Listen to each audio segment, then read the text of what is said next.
Hello readers, welcome back. Today I'm going to be talking about Hyperion by Dan Simmons, book 1 in the Hyperion Cantos, originally published in 1989.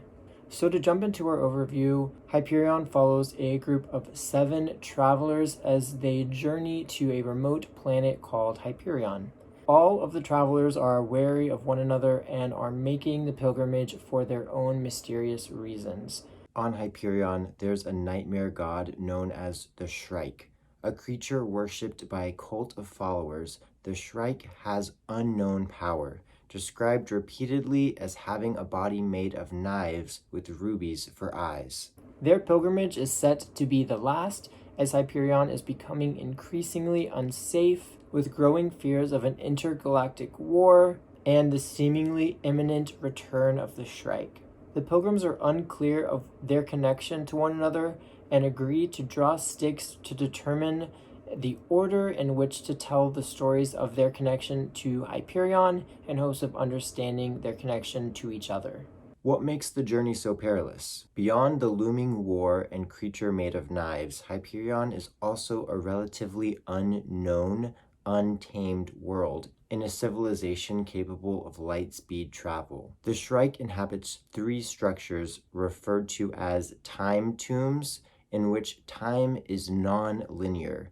Additionally, the laws of physics seemingly do not apply. Because of the Shrike's reputation as a god of death, pilgrims often make the journey to Hyperion with the intention of not returning. This level sets the desperation all of our travelers are facing, that they're willing to overcome these odds to make their journey. So to talk a little bit about the story structure and the pacing, the story itself consists of a single chapter for the telling of each of the pilgrims' stories. The author switches storytelling techniques for each of these chapters to mirror the changing and unique voices depending on whose story is being told. Because of the nature of this changing technique, some stories may hold different readers more than others. Personally, I found each of the stories to be compelling in their own ways, but there are definite shifts in tone, subject matter, and scope for each story. The chapters are also fairly long, but have in-chapter separations to connotate shifts in time, break in scene, etc.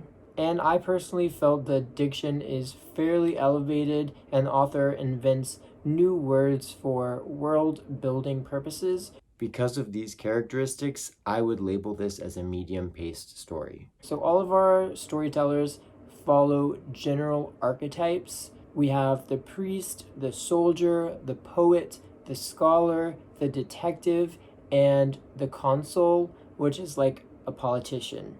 For this story in particular, I actually don't want to give away too much detail about each character, as this is a main driving force in the plot. But again, this is a group of strangers.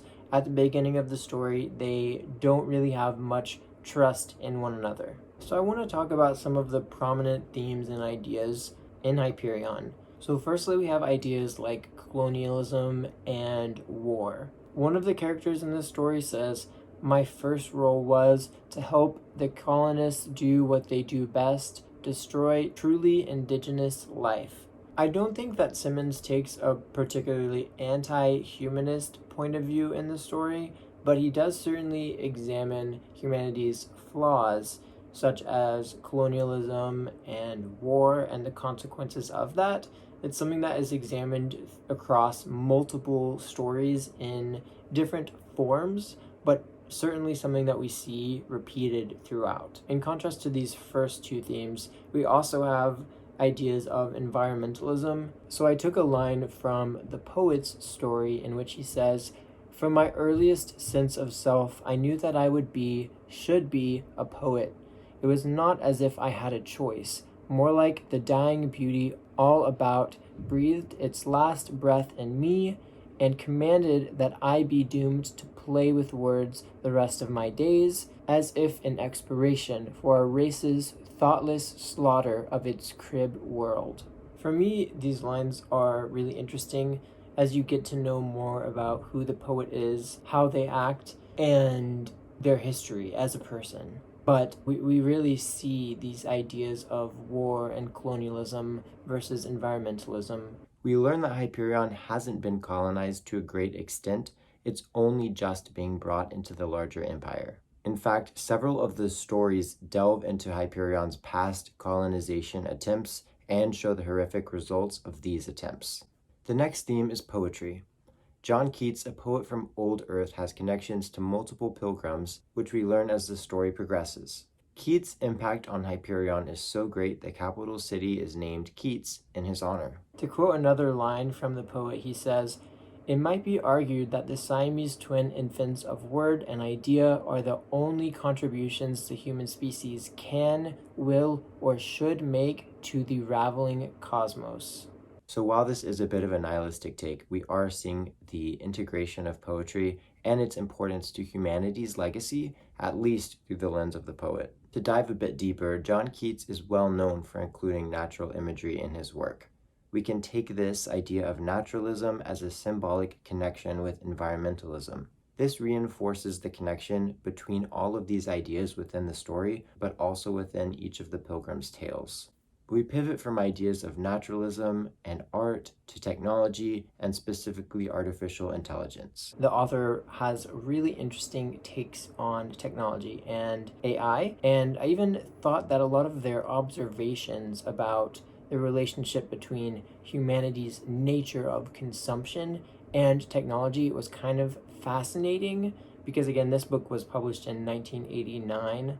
Long before the internet was popularized and social media existed. He also talks about trends and things like fashion changing so rapidly, which again we see today with some extreme body modification surgeries. The author was able to make observations about human behavior and apply them in a grandiose, futuristic way, including having a home that's designed to teleport you from one world to another as you pass through rooms. He's maybe showing a little bit of a exaggerated version of where society could be, but he doesn't seem to be strictly anti-technology either, because there's also an idea of evolution, which is brought up in the story, and he talks about the evolution of technology. So technology evolving naturally into AI. And AI really isn't a negative force in this world. It's actually one of the most crucial things that within this story is humanity's survival depends on.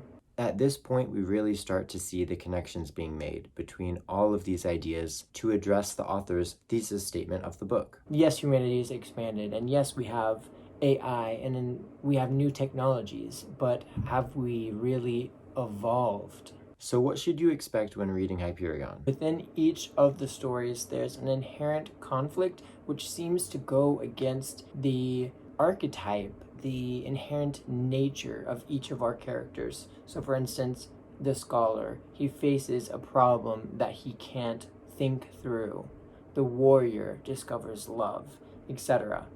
These are the inherent conflicts which add intrigue to the story and complexity to each character's arc. So now let's go into some of the good and the bad elements of Hyperion. Number one, the writing is so good. I really loved the writing. I felt like while I was reading it, I was in it. The world felt real to me. I didn't think of it as, oh, I'm reading and this thing is happening to a character. It felt like when the person was telling the story, I was right there listening to their story as they were explaining it to everyone else. I think the tone is also really well managed. A lot of the themes and the subject matter in the story are serious, but there are still elements of levity and shifts in writing style between person to person. So it keeps you engaged throughout, despite, frankly, the majority of these characters having pretty depressing situations and lives, which kind of got them into the situation that they're in. And then the third point I want to make is while the story serves as so much build up and we learn so much about the characters and it's so beautifully set up, it kind of ends abruptly. Basically, you can think of it like these characters are telling stories around a campfire.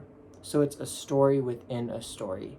We finish the story that's being told around the campfire, but we don't find out what happens when the campfire goes out. So I felt kind of a little bit left hanging. Clearly this was always intended to be a multi-book series, and I don't think there's anything wrong with that per se.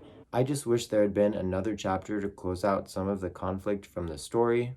Going into my final thoughts, I would 100% consider this to be a classic in science fiction. I think a lot of people consider it to be a bit of an underrated gem, and after reading it, I can 100% understand why. There's so much originality in it, it's in an exciting format, and it's a really epic story. I don't think I've ever really read a sci-fi story that's like this one. It was truly an immersive, enjoyable read. If you are into classic books, if you're into science fiction, either of those two, I feel like 100% this should be on your reading list. It was phenomenal. Super curious if anyone has read Hyperion or any of the cantos of the full series. I really want to continue reading it. I have some other stuff on my reading list I probably need to get through first. At some point I would really love to pick up at least the second book and hopefully learn a little bit more about the next step that happens. So as always, thank you so much for watching, and I'll see you on the next one.